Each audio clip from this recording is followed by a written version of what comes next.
依持正见，倡导实修。智空禅师开示：如何处理夫妻关系？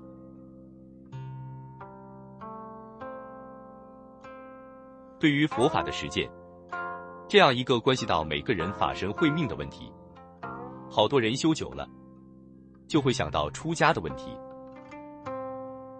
由于你们会发现这个在家现实的环境，有好多不利于修行的因素，比如禅修时间的不充足，以及世俗生活中种种的不利于修行的，比如吃、喝、气息、环境等等的各种障碍。这些因素都会影响到自己的修行进度。于是慢慢发现，要修行还是出家更容易些。但是，并不是每个人都能出家。如果多生多世的善根、福德、因缘不具足，你是没有办法出家的。比如，有的人想出家，但现在因缘没成熟，也不能出。有的人很想出家，但这一生就没这个出家的福报。有的人想出家，但这一生有一个比较好的夫妻关系，他又不舍得出家等等。那么，那些没办法出家的人，又该怎么面对现有的夫妻关系呢？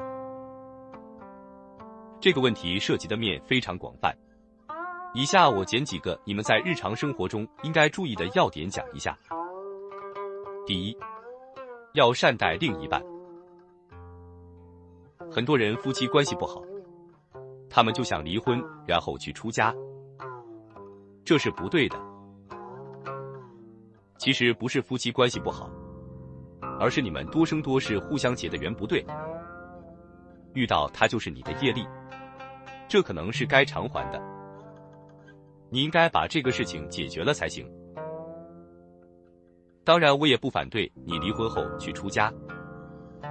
可是，如果你们夫妻的缘分没尽了的话，很有怨气的对自己的另一半是不对的。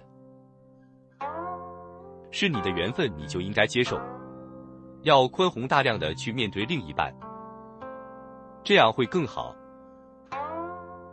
其实，遇到他就是你最大的业力，你不在这方面修，你又该修什么呢？你不接受谁接受？所以你们一定要把善待你的另一半作为修行的一个重要内容。第二，把对方转化为你修行的助缘。如果他很支持你修行 ，OK， 你们共同进步。如果他反对你，这时如何用你的道德的力量，以及用你的行为和语言来感化他，转变他成为你修行的助缘，这一点很重要。这是一个必须，更是一份功德。对大乘修行者来说，利益身边的人是菩提心的表现。第三，可以发愿共同成为菩提眷属。如果他是一个很好的人，想和你一起修行，但你又觉得有夫妻关系好像不能修成，这个认识是不对的。应该两人共同完成一个愿力，成为菩提眷属，共同修行。因为愿力是不可思议的，有了这个愿力，你们就可以转化这一生的缘，在佛法的修正上，就可以与菩提心联系起来，共同促进，这一点也非常关键。另外，很多人可能这一生有很多的异性缘，虽然有时候这是些业力，其实这是很麻烦的，对修行不利的一方面。你们要把这些都割舍了，从此以后发誓互相忠诚，两个人多生多世一直在一起，共同修行成就法身，这样不好的缘会逐渐减少，直到共同成就。这对修行既是需要，也是非常有利的事情。第四，犯邪淫会破坏修行的基础。现代人在夫妻关系上不太讲究忠诚，他们总是给自己找很多很多的理由，喜欢在婚外有其他不恰当的关系。其实，无论是身口意的任何相关活动，都是对自己堕落的一种诱因，这是非常非常不好的。在各种宗教的指导来说，犯邪淫折损你的寿命和功名利禄等等的功德基础。这种违背夫妻关系、违背道义的事情，会摧毁你的修行基础。所以，一定要与异性朋友交往，要有坚定的伦理道德规范。只有这样，你才具备了一个修行成就的人应该具备的福德资粮。可能有人说，密宗还有双修吗？搞这个有什么关系？其实你理解错了。你的邪淫与密宗的修行没有一点关系。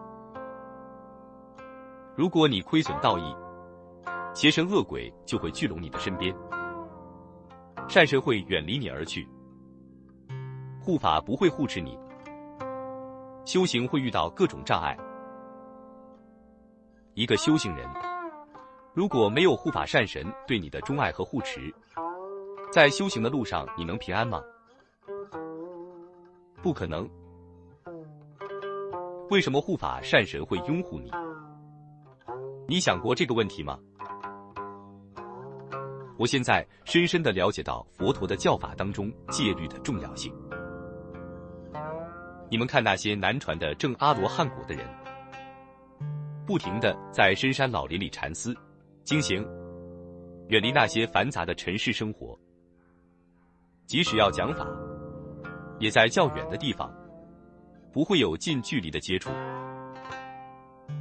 我一再强调我的徒弟们，作为一个修行人，你们无论在思想上还是行为上，都要正心诚意，把一切男女看成道友姊妹，把邪思妄想的心服下来，这样你的功德力会增长，这样的功德是会快速积累的。可是如果你在语言上讲得很好，可行为很污浊，心里总是胡思乱想，护法善神肯定会远离你，在修行上，你就会遭受很多波折。如果你的前生还积累了一些福德，那么这样的不好的行为就像一个败家子一样，会很快消耗光你的福德基础。这一生想成就，就不可能了，而且来生也会很惨，极有可能堕落畜生道。所以在夫妻关系这个问题上，你们一定要把心收回来，好好用心善待你的另一半，不要犯邪淫的问题。第五，不要因修行影响到家庭的和谐。我不希望夫妻之间因一方修行引起另一方的误会，这个是非常不好的。我经常跟徒弟们说，你要修行，你首先一定要维持好家庭关系。如果你为了修行而使另一方不开心，那么你这个修行是失败的。尤其一些女徒弟，跟男师傅学习久了或者赞叹多了，有时会引起先生的误会，进而可能会让对方说出很多诽谤正法的话。由于你的原因，可能会使另一方在佛门中造了很多业，进而使对方堕落，这是非常不应该的。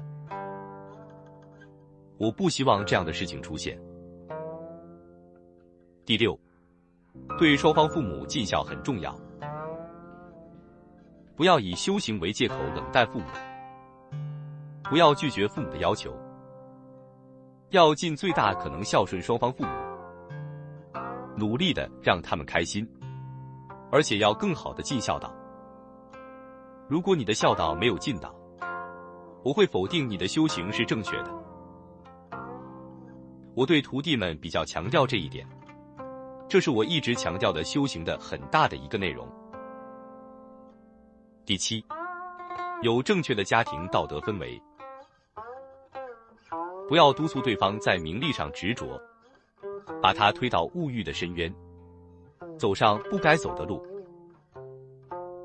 要重视夫妻之间的品德培养和维护，要祈福和养德，要力所能及的情况下参与放生和护持三宝，教育孩子吃亏、忍让、与人为善、积累福报等等，久久的就会形成一种健康家庭的生活原则。